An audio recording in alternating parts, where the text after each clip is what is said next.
So today we are going to be discussing something that's been talked about a lot recently, which is Palestinian statehood and steps towards a two-state solution. So locally here in Canada, the JSpaceCanada Policy Centre, chaired by Jon Allen, who's one of our speakers today, called on the Canadian government to recognize Palestinian statehood. And internationally, we have seen our allies, such as the US and the UK, consider policy options around what it would look like and whether to recognize Palestinian statehood. And then more broadly, as the war in Gaza approaches the 6-month mark, we want to explore how to end the fighting and the Israeli-Palestinian conflict through a political and not military solution. Joining us to discuss all of this, we have two incredible experts, and I'm going to bring them into the screen now. All right. There we go. So we've got Dahlia Scheindlin, who is a public opinion expert and an international political and strategic consultant, as well as a scholar and writer based in Tel Aviv. She is currently a fellow at Century International, a New York-based progressive foreign policy think tank, and a regular columnist at Haaretz. Dahlia's new book, which is very timely for the moment, The Crooked Timber of Democracy in Israel, Promise Unfulfilled, was published in September 2023. Jon Allen was Canada's ambassador to Canada from 2012 to 2016 and ambassador to Spain and Andorra from 2012 to 2014. He was also posted in Mexico City and New Delhi and held the positions of Minister of Political Affairs at the Canadian Embassy in Washington and Assistant Deputy Minister for the Americas.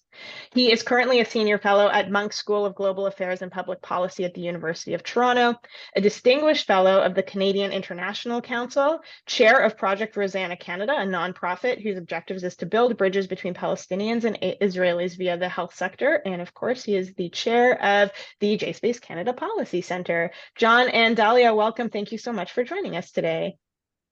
Thank you for having me. Thanks, Maytel.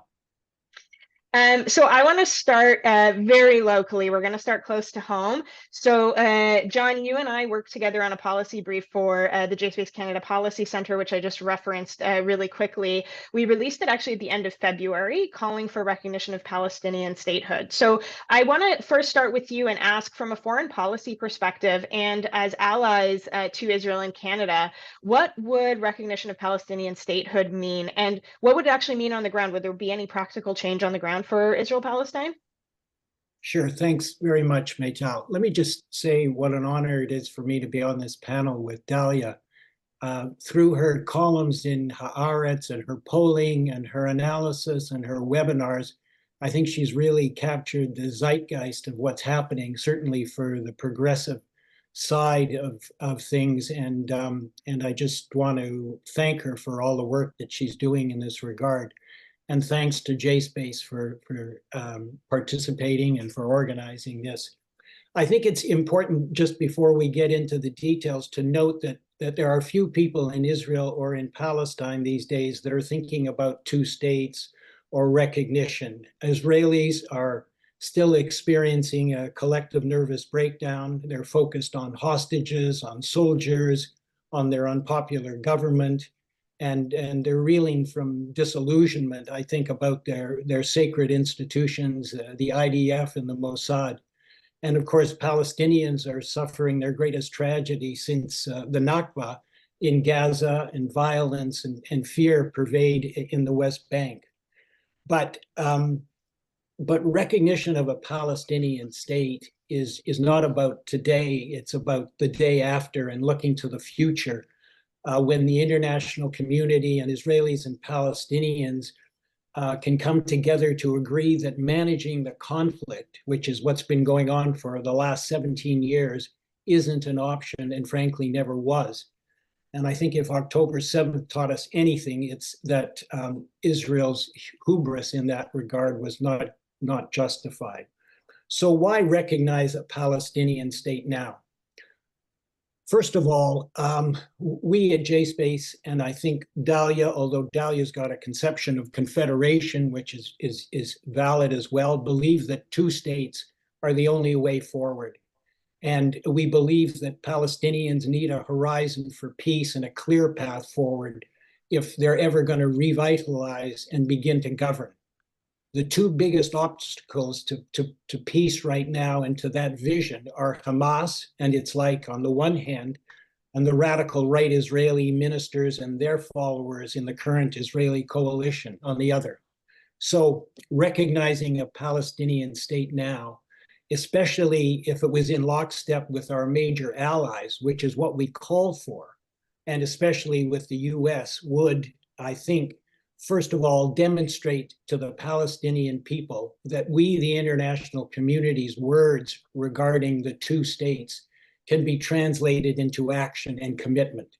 We've been mouthing these words for years, but we've been allowing settlements to be built, and we've been allowing the Israeli government basically to do what it wants vis-a-vis the Palestinians.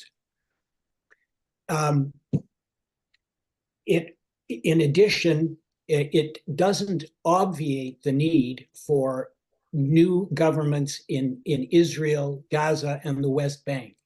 It doesn't mean that final status issues have been resolved. They haven't, and they will have to be. But it does send a clear message that that's where we, the international community, want to go.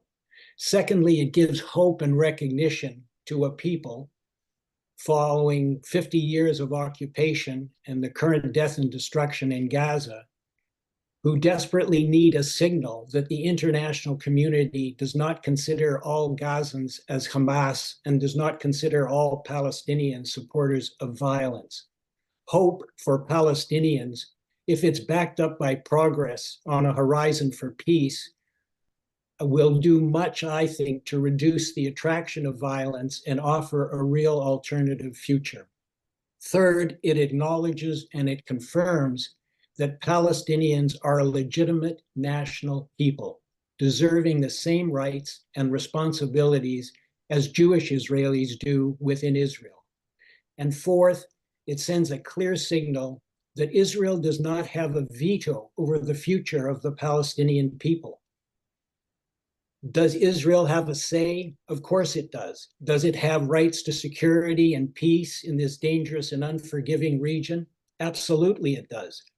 But the Palestinians aren't school children who must do all their homework, end corruption, hold elections, change leadership before Israelis are prepared to begin talking peace. Moreover, who is setting preconditions for Israel? Who's challenging Bibi Netanyahu when he goes to the UN and holds up a map that shows Israel from the Med to the Jordan River? And who's conditioning ministers who favor annexation and who facilitate violence in the West Bank? I'll just end by saying currently 139 members of 193 in the UN already recognize a Palestinian state, including 2 EU member countries. 4 more, including Spain, are talking about it now. And as you know, the US and the UK have asked for recommendations. So clearly the train has left the station. So does it mean that it's going to happen tomorrow? Absolutely not. Does it send the right signals? Absolutely yes.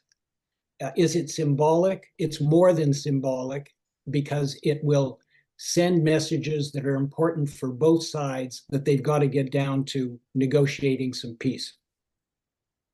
Amazing. Thank you, Jon. You've kind of like already completely and thoroughly gone through my second question too, but I'm going to ask it because I also want to bring Dahlia into the conversation. So I'm going to start again, within Canada. For those of us based here, that Palestinian statehood recognition was actually proposed just a few weeks back as a part of an NDP motion in the House of Commons on Opposition Day. It was ultimately amended prior to the vote to actually talk about commitment to a two-state solution versus unilateral recognition. But even then, there was a lot of pushback from mainly the Jewish institutional world that recognition of a Palestinian state is a gift to Hamas or it's a reward for terrorism. And I want to ask, and I think I'm going to go to Dahlia first, but Jon, if you have anything you want to add from your previous answer, absolutely, you can take this one as well. How do you address some of those claims? Where are they coming from, and what would you say in response? And I know you kind of recently wrote a piece about it in Haaretz, so I'm going to also link to your piece while you're answering the question, Dahlia. Thank you. Thank you again for hosting me. Thank you everybody for joining. And I also want to thank the ambassador John, for what I consider for your attention to my work, but it's really mutual recognition. I mean, not only did you give so much of your life to serving Canada in this context, but also your ongoing engagement, which I think we met first in the context of your role at Project Rosanna, which is really a testament to the attention you give to the humanity of both Palestinians and Israelis, and I really appreciate that. In answer to the question, so let's start with that accusation, because I think it is key to unraveling why there is so much resistance from Jewish communities around the world, from pro-Israel communities, and I think that it's a legitimate question. I mean, the point that violence works or that there are political rewards for violence is not only a serious one, it is not unique to our region, right? There are escalations of violence in other conflicts as well that are too often met with political gain. Even when I support the cause that they may be, servicing, even if I never support, the use of force, certainly not against civilians, but too often our world has shown the use of force pays off politically. And so I think that my first answer would be, if there is a danger that Palestinians would see such a development as a reward for the use of force, first of all, then we should have been thinking about that in other conflicts as well, where there have been payoffs for the use of force. And just to give you a couple of examples, the example of, I think, an overall cause that I would support is, for example, the Kosovo War, right? The independence of Kosovo was a long time coming. They struggled for it, but they got nothing for years of a nonviolent political state building effort. Nothing. Only when they turned to when certain, small community broke off and sort of formed a militia group, was there a serious response from the rest of the world in the form of a much more severe war that eventually led to their political gain. So, and there are numerous other examples I could go into, but we have to also start de-exceptionalizing what's going on here. Specifically in this region, if anybody did not want, unilateral action that involves, the unilateral use of force, which then leads to political gain, we should have been thinking about that in this region for the last 20 years, since the last time there were any significant, really, negotiations that could have led to a two-state solution. There were other negotiations over the course of the last 20 years, negotiations also in 2008 and in 2013-14. But by that time, the processes were close to barren, right? You had political leadership who were either lacked legitimacy or lacked desire. Without going into every single, analysis of each stage of negotiation, the fact is, as John pointed out, I'm going to switch to first names here. Very clearly, since for most of the Netanyahu government's term, and that goes back to 2009, Israel has embraced a theory of conflict management that really was destined to fail from the beginning. And I think everybody who supported that should be doing some very serious soul searching, and probably more than soul searching as well. But that was an attempt to say that the status quo can remain indefinitely without ever resolving the conflict. And if we didn't want to see the use of force leading to demands for political gain, then we should have been thinking about how to preempt, a situation that has led inevitably to the use of force in some form. And I would never, ever want this to be interpreted as justifying what happened on October 7th, because I never would. But I see in every other conflict, when they are unresolved, they eventually escalate. It didn't take, any sort of sophisticated analysis to know that there would be another round of violence between Israel and Hamas, because we'd had previous ones and all the same conditions were still in place. So that's another reason why I think the fear that, well, this is some sort of reward for terror, we should have been preempting that years ago. Okay, it's easy to look back, but let's look forward. I think the other main danger is that it would be seen as empowering Hamas, going forward. There's a very strong counter argument to that, which is that in fact, Palestinian statehood through diplomatic recognition and diplomatic means was Fatah's approach traditionally. And there's a strong case to be made that a lot of what was driving October 7th was the bitter rivalry between Hamas and Fatah. If anything, this would be more of a reward, at least to the Fatah approach to how to deal with the Israeli-Palestinian conflict. Also remember that Hamas's aim in general, even though you can qualify this a little bit, but in general, Hamas's aim has been a total takeover over all of historic Mandate Palestine under a Palestinian theocratic authoritarian regime. The idea that you recognize a Palestinian state next to Israel, which then recognizes Israel's existence, not only is tipping the balance in the Hamas-Fatah rivalry, but is a direct it's a direct rejection of Hamas's overall aim. And so that, you have to go a little bit deeper into Palestinian politics and the bigger theories that Palestinians have about which way to achieve independence and see which one this actually rewards before, reducing it to a slogan. Finally, I have a number of other points, but I do think that maybe we'll get into some of them afterwards, but the idea also that this is, Israel has argued that that would be unilateral action, right? That if Palestinians either declared statehood or if other countries recognize it, it would be unilateral recognition of Palestinian statehood. Frankly, I don't understand the accusation. I don't understand it because, as John pointed out, there are 139 other countries that have already recognized a Palestinian state. If this happens now, it will have come from numerous other countries basically supporting that direction. It will be a very multilateral process. The idea that it's unilateral essentially means that Israel holds unilateral rejection, that the rest of the world has been supporting this for years. It's not new. It didn't, certainly the support of the rest of the world has been policy for about at least 20 years since the US adopted it in the roadmap. It's not, the idea of supporting it is not post October 7th, and it's not unilateral. It's only unilateral in the sense that Israel hasn't signed on to it. And that goes to the final point I would like to pick up on and reinforce about what John said, the idea that it would show that Israel doesn't have a veto. I think that we have to be realistic that is the Israeli government doesn't assume it has a veto. It doesn't think it has the last word. The Israeli government and most of Israeli society thinks that it has the first word about the fate of Palestinians.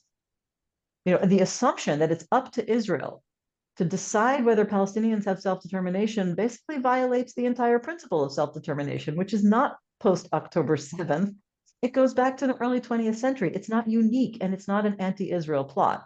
So I think we have to keep those points in mind. And one truly final point for this answer, and that has to do with the question about whether it is meaningful or only symbolic to recognize Palestinian statehood at this point. I do share the concern because for a number of years, while those of us who were desperate to try to think of recommendations for how to advance a peace process, some people were arguing that there should be recognition of a Palestinian state, but long before October 7th.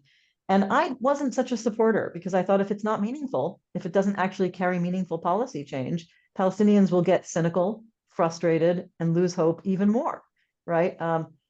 Having said that, I think that at this point, given how desperate the situation is, there is reason to believe that setting that aim as a horizon, as a signpost that this is where we're moving, that the world intends to commit in terms of policy, in policy terms to getting there, I think is critically important for generating hope among Palestinians. We have ample data over the last 25 years, roughly showing that on both sides, but particularly I'm looking at the Palestinian public opinion data right now, that when they have hope for a political process that is actually advancing towards resolving the conflict, support for the use of force declines. That's what we've seen consistently in surveys when there were serious phases of negotiations. There's a whole book about it. I recommend it. It's called Palestinian Israeli Public Opinion in the Second Intifada, from the Second Intifada. So I think all of those are reasons why it is worth, at least committing to that. It also dispels the ambiguity, which was one of the deepest flaws of the Oslo process. So I will end on a note of somewhat optimism that even though the resolution, the original NDP resolution was changed, to remove the recognition of a Palestinian state, but to set the goal of a signpost of supporting a two-state solution, I don't think that's so bad in itself. I know that for the left, that seems like a loss. For Israel's been portraying it as a victory. Ironically, by the way, because one would think that Israel would have focused on the fact that the foreign minister has now announced, an arms embargo of some sort, but never mind, the Israelis were happy for the victory. But I think that even setting the aim and saying we are committed to building a path that will lead to a two-state solution, if it carries the same policy ramifications, it's not a bad start. Thanks. Great answer, John. Do you anything you want to add on, maybe specifically from the Canadian lens as well? Not so much from the Canadian angle, but I agree with everything that Dahlia had to say. I mean, nobody advocates violence, but you only have to remember what the Irgun was up to when Israel was fighting for its independence. And you can't tell Palestinians No, you can't go to the International Court of Justice. No, you can't go to the International Criminal Court. No, we shouldn't be supporting BDS, and leave them with nothing. You have to give them hope, and as we both suggested, this is part of it. And the other thing is just to reemphasize what Dahlia said. Hamas's interest is chaos. Whenever Israel was getting close to peace, whether it be with the Palestinians at Oslo, or whether it was with the Saudis and the US most recently, that's when they intervene, because they don't want peace, they don't want calm in the region, and they don't want Israel to be moving ahead in any way. And frankly, unfortunately, it's the same for Smotrich and Ben-Gvir and Bibi. They don't want two states. They want either one state, or they want to continue to be able to say, as Bibi has, there's no partner for peace. So this is doing exactly what Dahlia said. It's giving hope, and it's also giving something for the PA and for Fatah to run with. And if they can get their act together and run with it, then they'll be deserving of going forward, etc. I think I think that argument has been dispelled quite well. Thank you for thanks for that addition, and that's actually really helpful. I want to pivot a little bit.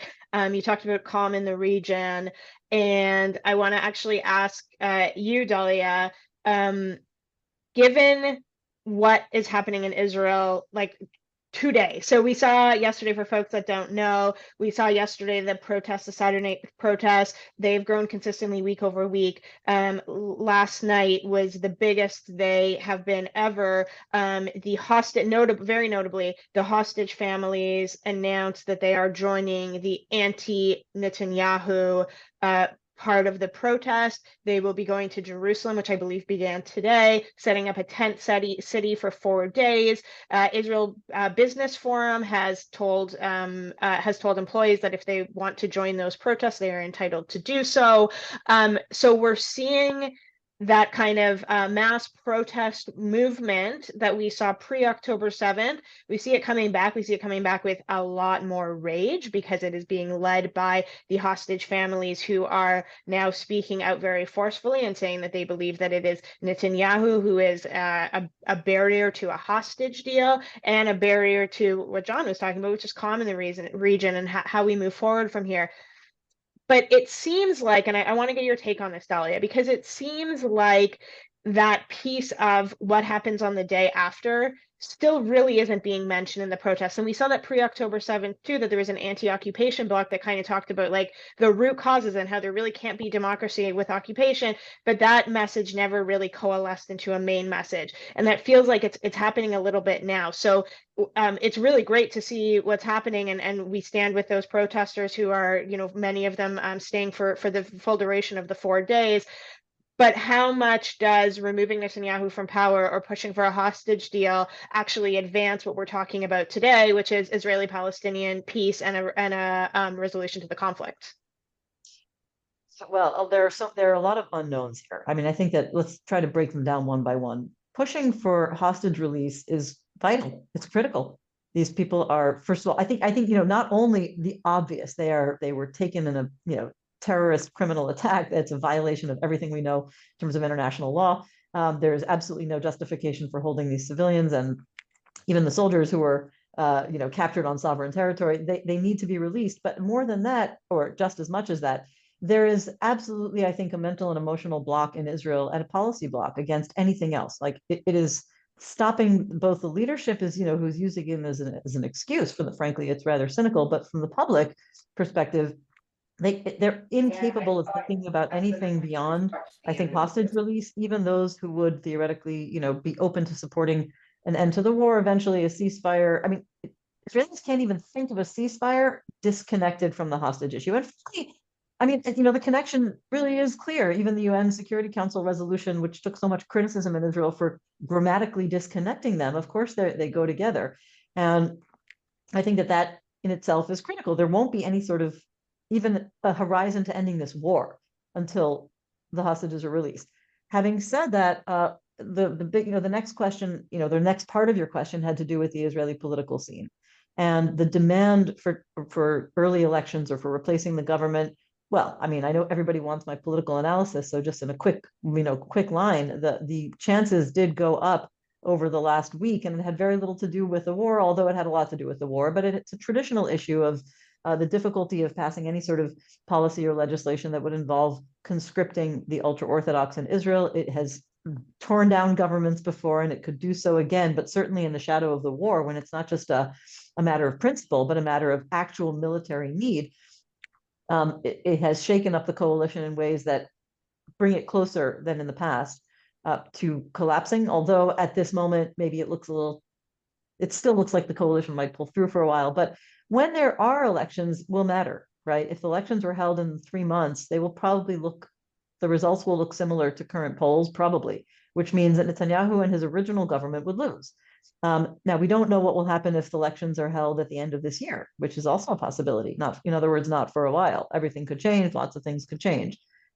If there is a change of government, if that government is led by whichever party is occupying the kind of center right or security and military oriented right, which is different from the heavily ideological, theocratic and authoritarian right, call it what it is, sort of Jewish supremacist parties and Likud, which largely signs on to the same agenda, annexationist parties, rejectionist parties when it comes to two-state solution or negotiations.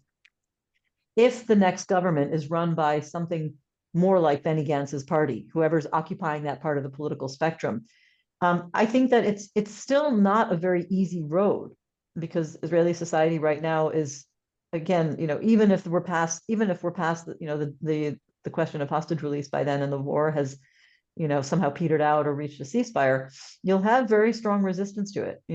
More than half of Israelis consider themselves right wing. The vast majority of those reject a two-state solution or Palestinian state. But I think if there's leadership, real leadership that says, frankly, to the Israeli public, we cannot continue with conflict management, and annexation is the wrong path for Israel. It would be even too much to hope that they would say it's a violation of international law and the UN Charter.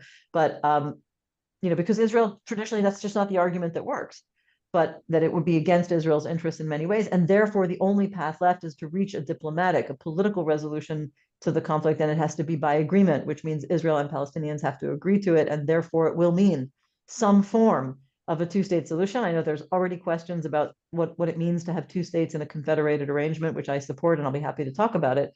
But if there's a leader who is visionary and bold and can say that, I think you will see at least some portion of Israeli society saying, this is the only conclusion we can reach, even if we don't like it. But that requires a leader of courage. That requires a leader willing to lead and not just follow public opinion research, which, as a public opinion researcher and a political strategist, the idea that politicians run after polls is the wrong way to lead. I can say that with a lot of experience, 25 years of political campaigns and working with incumbent governments, and they should never be running after polls. They should be starting out with a vision and an agenda and trying to figure out how to communicate with the public and convince people. That's politics, and in a society that at least has ambitions to be a democracy. So those are only partial answers, but I think we have a lot of unknowns about whether we can actually get to that stage. So perfect jumping off point. Let's, did you want to add something, John? For a sec, Maytal. Yeah. First of all, on the issue of protests, my hope, sitting here in Toronto, millions of miles away, is that when the war is actually over, perhaps we'll once again see the kinds of protests in Israel that we saw when Galant was almost fired, where the country was shut down the airport, shut down the railway system, and essentially force Bibi to go. That may or may not happen. And it may or may not have anything to do with the occupation. Frankly, at that point, I certainly don't care, and certainly many Israelis don't care. They may just want to see Bibi go, especially if he refuses, as he will, to accept any responsibility. But also on Dahlia's point about leadership, I mean, this has been said many times before, but Sadat was at the Knesset 4 years after Yom Kippur. Oslo followed the first Intifada, and Sharon left Gaza after the second Intifada, and 400 years of conflict between the Protestants and the Catholics ended. You need, and sometimes a shock like October 7 can facilitate, can move people in a different direction. As I said, it's not going to happen now because Israelis and Palestinians aren't there, and we can't expect them to be there. But in 2 years or in 3 years, when they wake up and they see that managing the conflict can only mean another October 7, they may then, if the right leader is in place, move in another direction, not right, but towards an effort to make peace. And I think that's what we have to hope for, and that's what we have to hope that kind of leadership will emerge in Israel and in Palestine as well. So those are both really great points, especially for what I want to ask next. And I want this next question, I think this could be really interesting because as we kind of hinted at, Dahlia does support a Confederation model. At JSpaceCanada, we support more of like a traditional two-state, Jewish state, Palestinian state, sovereign, independent, apart from one another. So I want to kind of hear from both of your perspectives because there is a bit of difference there. And I think there's probably folks on the call who are really curious about what that difference looks like. I want to talk about, okay, so let's say, it's 3 years, 4 years down the line, we have this bold leadership. Folks have woken up to this fact that we can't continue to manage the conflict. I want to ask a little bit about some of those stickiest issues that exist in final status negotiations. So, and I saw we actually had a question about this in this chat, so we can start with it too, which is, calling for a demilitarized Palestinian state. We know that, we talk a lot about Israeli security concerns, but obviously Palestinians have legitimate security concerns as well as, Palestinian right of return, Jewish settlement expansion within the occupied territories in the West Bank, and what happens to those settlements, following a negotiation. So I think, why don't I stay with you, Jon, if you want to kind of take that super easy question and give us some answers to that. Then I'll go to Dahlia, and Dahlia, you can talk a little bit about where the Confederation model may differ from some of the answers we hear from Jon. So we're not starting from square one here. I mean, we can go to the Clinton parameters, and we can go to Olmert, and we can go to Barack Obama and John Kerry. It's all the same story, okay? There's nothing new here. It's the 67 borders plus the settlement blocks stay where they are, and you do a swap for an equal amount. So borders is, you're going to have to get rid of the illegal settlers. That's a huge issue. Some people say it'll cause a civil war. Other people say a lot of them are economic and will move. That's one set of issues. Right of return, I think most leader-like Palestinians realize it's not going to happen in a major way. 30,000, 50,000, 100,000 plus compensation from the international community.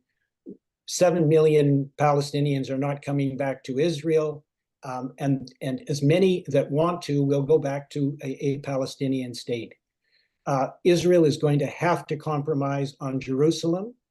East Jerusalem has to be the capital of a Palestinian state. What happens to the old city is sort of up for grabs. There's a very famous Canadian document out there called the Jerusalem Old City Concept, which talks about internationalizing the old city. That'll have to be negotiated, but there has to be an east and a west capitals. And on security, Americans and Canadians and others have been working on that since I was ambassador there in 2006. There is a United States security coordinating mission that has literally laid out plans that would help protect Israel going forward. And frankly, the bottom line is Israel lives next to Lebanon, it lives next to Syria, it lives next to Jordan and Egypt. It can certainly live next to a Palestinian state. They're not a lot farther apart. So I think it's not a question of the issues, and it's not a question of finding answers. It's a question of leadership, as Dahlia said, willingness to compromise, sitting down, having the two sides sitting down together over time. It's definitely not impossible. Thank you. Should I just jump in? Yeah. I think that it would be a very boring call if we didn't disagree on anything. So, of course, while I agree that there is, leadership is the major factor, I disagree about a fundamental point. Well, I would say two angles. One is that there's nothing new in the policy aspect of this. And I think that what's happened on the ground since the plans and the programs that Jon mentioned have been developed, which were mostly developed about 20 years ago or more, in the year 2000 with the Camp David negotiations that failed, or in the year 2001 with the Taba advances. Those were plans that were, or the Clinton parameters, those were plans that reflected the reality almost 25 years ago.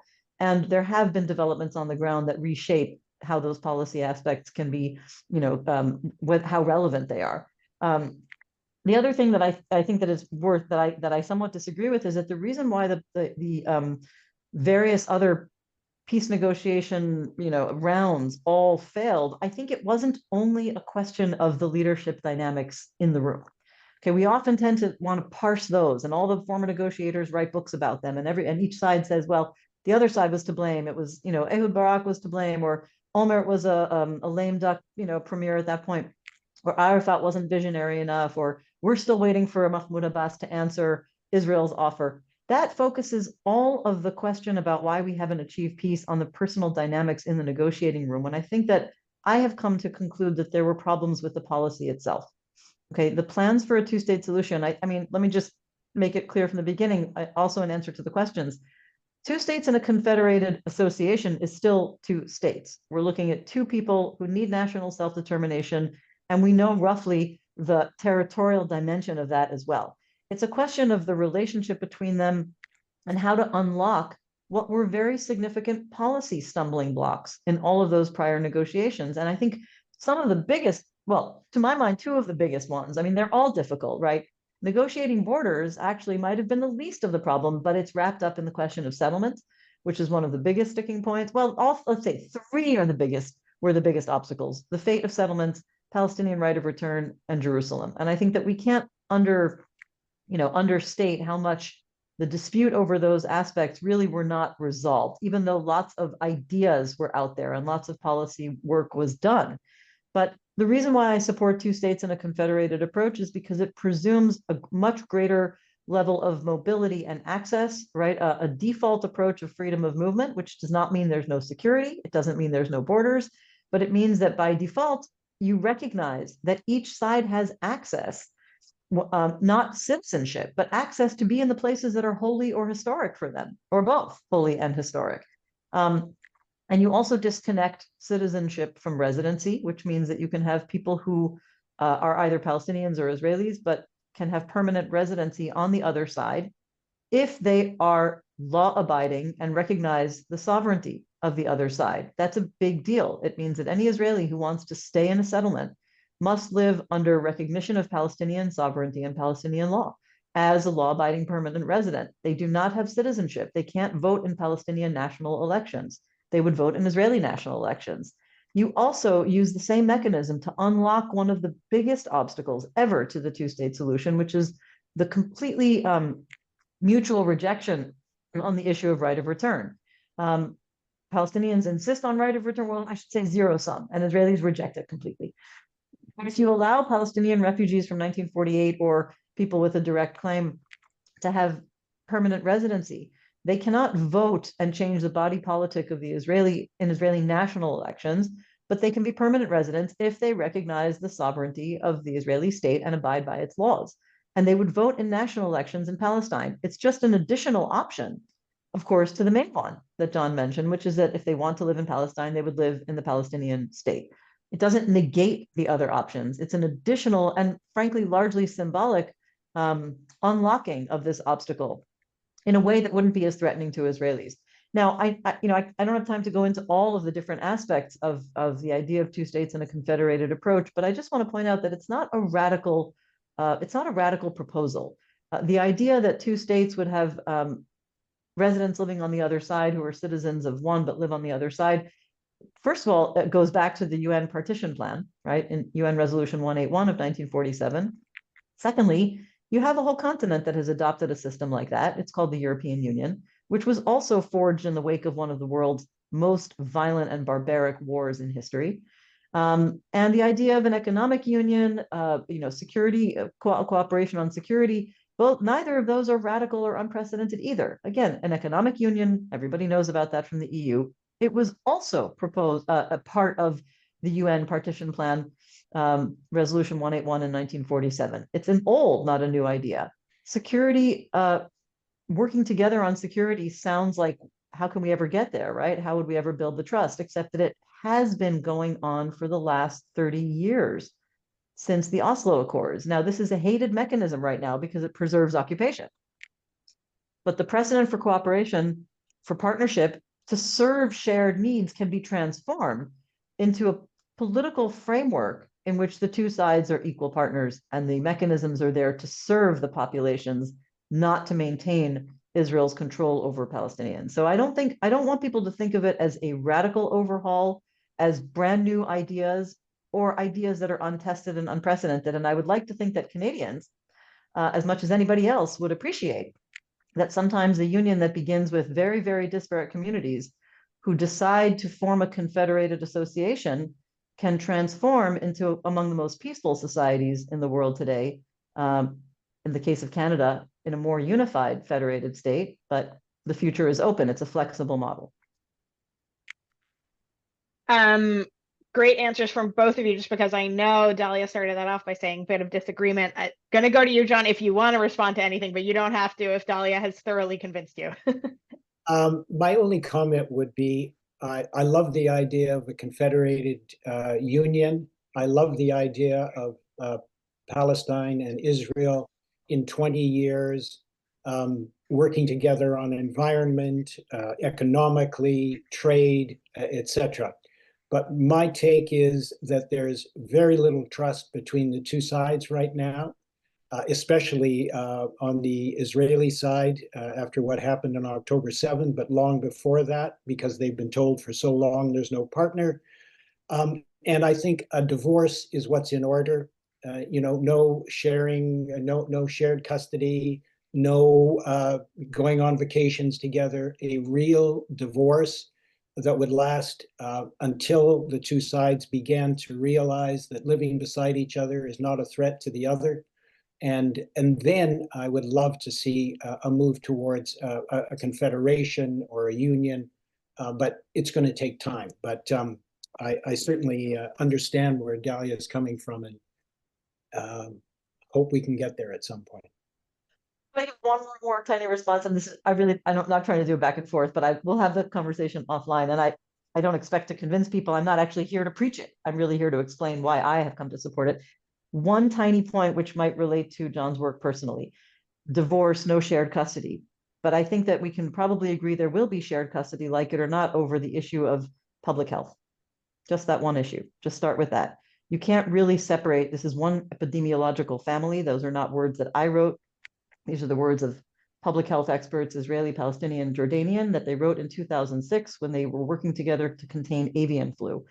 The health crisis in Gaza is exponentially worse than anything we've ever seen. But we know already from Corona, there has to be cooperation. On specific issues, we can probably assume we will never get the political separation that we might, some of us advocate, including me for many years. And so I think building from there, I would make the case that there are more areas like that than we may be taking into account. But anybody interested in the public health angle of it, I have a new paper out just on that issue about why there's such a strong need for cooperation, which hopefully I think should set, the longer answer to me is that there is a severe lack of trust. And I think that it will only be overcome through needs-based cooperation where there's no other option on issues like public health. So just to keep those things in mind. As chair of Project Rosanna, Dahlia, I couldn't agree with you more. We'll do, this is obviously a sign that we have to do another webinar that's like a debate about one state confederation, two states. So everyone stay tuned. We'll do it. So I want to ask, there's a question in the chat, and we do only have about 10 to 12 minutes. Let's get questions in quickly. I want to hear from folks, but we want to make sure that we end on time as well. So I want to ask this question in the chat that Dan added here, which is, with Palestinian populations such as Gaza and the West Bank separated from each other, how could a Palestinian state be logistically formed? Would there need to be a resettling of Palestinian populations in the land between those two areas, as well as resettling of Jewish settlers who are living on land in homes that were taken from Palestinian civilians? The classic response has been there's going to be a bridge, or there's going to be a tunnel, or there's going to be a combination of bridges and tunnels that will connect Gaza to the West Bank. There will be no entry or exit except at both ends, so that the security of Israel will be preserved. It's a, it sounds odd, but that's what most people have understood will happen, and that's the way they will be connected until, of course, we can move to a confederation, and we won't need that. But that's the idea, that they do have to be connected, and East Jerusalem has to be a part of it. But that's the idea, as far as I know. Okay, I'll weigh in as well, and I'm just typing because I like to keep my notes in front of me. I would say, again, a slightly different answer because this is a policy question. First of all, let's just acknowledge that anything that plays into the further separation of Palestinians in the West Bank and Gaza is furthering, pushing the goal of statehood further away. So it is a very important question. One of the distinctions, I think, between the traditional two-state approach and two states and a confederated approach is that the starting point is that to actually physically separate the Israeli and Palestinian populations, which would mean the bridge and tunnel approach to connect West Bank and Gaza, building that will take decades. Okay, building that between Gaza and the West Bank will take a long time, but also in the more critical area, which we haven't even discussed, and that's Jerusalem. Trying to pick apart the Israeli and Palestinian communities in Jerusalem will require a feat of engineering that, again, will take decades and probably also generate a lot of disadvantage for economic, material, social benefits, social welfare disadvantages, because you're also cutting the societies off institutionally. So therefore, the approach has a different starting point. If you're looking at two states in a confederated approach, is that instead of waiting all those years for separation only in order to eventually bring them back, you acknowledge that the two sides are heavily interdependent economically, and also would be very disruptive and probably an obstacle to try to physically separate all settlers from the West Bank and the West Bank from Israel as part of the problem right now. And the idea is to advance freedom of movement eventually, right? It's not going to happen overnight, but to look at security as an individual question, right? Using all the security arms at our disposal and intelligence to focus on individual threats, which means you look at such threats from either side. You thereby advance a more equal perspective to security and stop looking at it as a collective, in which one collective group is permanently restricted, and one collective group, the Israeli population, and that includes Jews and Arabs, have all the freedom of movement. And so if you're starting from that perspective, you learn how to do border management between these societies in ways that facilitate freedom of movement, which comes along with economic opportunity, right? Which helps further economic advancement, which has to be part of this, and narrowing the enormous economic gaps between both sides based on greater access, which, yeah, I understand the trust problem, but there's no better way for dealing with that than cooperation on the security issues, and greater sources of hope by expanding the economic opportunities, which will only happen alongside greater freedom of movement, but not to diminish the security threat, but to direct it at individuals. Thank you so much. I think we have time for one more question, at least one more question. I see a hand up. So Rabbi Shalom Schechter, hi, nice to see you. If you want to unmute yourself and ask your question. Thank you. I'm wondering what kind of consultation has taken place between the leadership of JSpace and its memberships on the change from the policy to the endorsement of the NDP resolution as initially worded. The policy did call for the recognition of a Palestinian state, but only at step 3. Step 1 was, and I'm reading from the policy just in case some of your viewers are not aware of it, support all efforts of our U.S. and other allies to end the fighting in Gaza, secure the release of the hostages, surge humanitarian aid to the region, and convene a peace summit. Step 2 was lay out unilateral steps that must be taken simultaneously by Israel and the Palestinian Authority. And amongst the steps in the Palestinian Authority was work to form a new government that's freely elected, renounce the events of October 7th, recognize Israel, demilitarize, denounce terrorism, and support nonviolence. The motion that JSpace endorsed, the original NDP motion, did not have these steps, number 1. Number 2, it also called for an arms embargo against Israel and just the ending of the illegal arms trade to Hamas, no mention of a blockage of arms to other actors in Gaza, no mention that Israel is also dealing with Hezbollah in Syria, and no cutoff of arms to Syria, and obviously no cutoff of arms to the threat from Iran. So what kind of consultation took place to broaden this position of JSpace from the original policy, which did not talk about an arms embargo at all? John, that's obviously to either me or you, and I'm happy to answer, or we can both take it. What do you want to do? I'll let you take it, Maytal. Okay, great. Let me just remove the pin here. So yeah, so first of all, we actually hesitantly supported the initial motion. The arms embargo was one of the pieces that we took issue with at the outset of it, but we did support it, and that was in consultation. John and I definitely chatted about that, as well as the rest of the JSpaceCanada team and board. We did support it because we understand that something needs to be done. And there was a resolution brought forward in which many of the calls were calls that JSpaceCanada had already called for, such as refunding of UNRWA, sanctioning violent settlers, and as well as Palestinian statehood recognition. Now, what that looked like in the call from the NDP versus what our proposal was proposing, that's why it was an initial motion, and why the details can be worked out later. And we did see, because the NDP actually quoted pretty extensively from our policy paper, there were indications that when talking about a Palestinian statehood recognition, that it would be based on the calls and steps that were laid out by the JSpaceCanada policy brief, because that was the one that the NDP was using. Now, because that ultimately got amended, we don't know. We won't know how they would proceed with that. To Dahlia's point earlier, the way that it was amended was also acceptable to us. We do recognize that the foreign policy, when we talk about Canada's foreign policy vis-a-vis Israel, we are talking about foreign policy that has not changed in decades, and yet we have seen the Israeli political system and their Israeli leaders and the policy being put forward change substantially.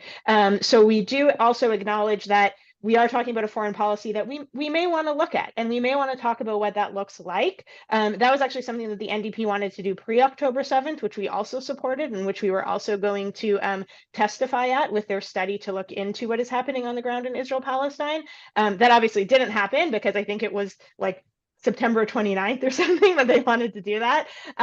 But we do kind of recognize that we have to talk about Israel as it is today, and we have to talk about the issues on the ground as they are today. We have to talk about an Israeli government that unilaterally recognizes settlements on occupied territory. So we did see ultimately in that motion a lot that we could work with, and a lot where, and I think we saw within the vote as well, a lot that Liberals and NDP as well felt that there was something there to get us started. It might not be perfect, but we can't let perfect be the enemy of the good, because what we are seeing in Israel right now is a situation that is of such grave concern to I think all of us on this call.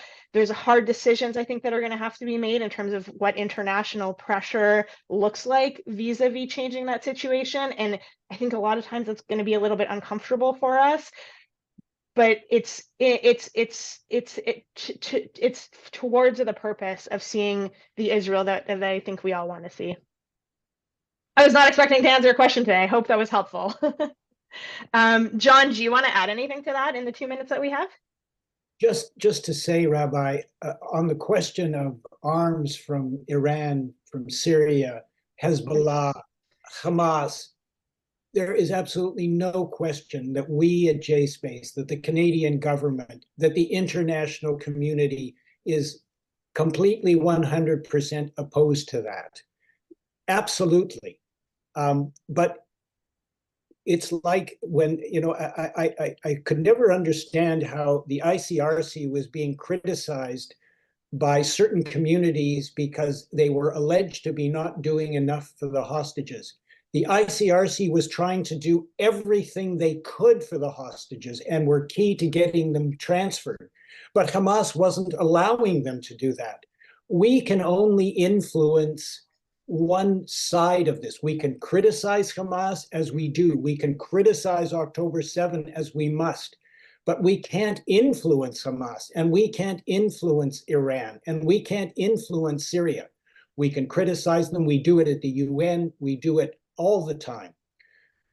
What we are trying to do is say to Israel, if you want to live in peace and security going forward, then allowing Qatar to fund Hamas and telling your Likud party that a strong Hamas is good because it means that there's no partner on the ground. This is who we're trying to influence. We love Israel. We want Israel to be safe and secure, but we're trying to move Israel in the direction that will allow it to be safe and secure going forward, not to be continually dealing with October 7s and rockets and more violence in the West Bank. So it's complicated. It's not easy. There are a lot of, quote, landmines around on this in terms of Canadian policy. But I just think it's time that the international community stood up behind its commitment to two states and to end settlements which they say are illegal, and not pussyfoot around anymore if they really do believe in a safe and secure Israel going forward, and not being a pariah state, which it's unfortunately heading towards if the humanitarian situation in Gaza doesn't change. Thanks. Thank you for that. And thank you for that question. Really good clarification. So we are at time. If everyone will just stay with me for just a couple minutes, I just want to do my ending spiel, which is this. There is so much going on right now. Even in today's webinar, we added in some questions because of the situation on the ground in Israel-Palestine, and we are all very alert and very in tune to what is happening. And that is why here at JSpaceCanada, we are working to bring you continuous content and policy briefs and webinars to add some context to what is happening and to help us parse out everything that is happening. Because as Zionists, as Jews who care so much about the future of the Jewish state, we want to ensure that we are working towards a Jewish, democratic, secure future for all the inhabitants in that land. And the best way for us to continue to do that work here in Canada is for you to help us out at JSpaceCanada. We are currently an all-volunteer organization, and it is through your donations that we are able to continue to do this work. The best way to support us to continue to do this work is a monthly donation, because that way we can do programming every month. And on that note, just the last thing I want to say is that next month, speaking of monthly programs, we are actually meeting in person in Toronto with our friends at the New Israel Fund of Canada, as well as Canadian Friends of Peace Now, for a conference called After October 7th. We will be meeting with experts from Breaking the Silence, Peace Now, Gisha, and Mitvim, and talking about how we lead with facts and not fear, and how we work towards a post-October 7th world that brings peace and a solution to the conflict through political, not military means. This is being recorded, so we will send out a copy of the webinar as well as all of the links from today's webinar within that email. Thank you so much, everyone, for being with us on this Sunday afternoon. Hope you have a great day. Dahlia, John, thank you so much for your time. We'll see you soon. Bye, everybody. Thank you for hosting.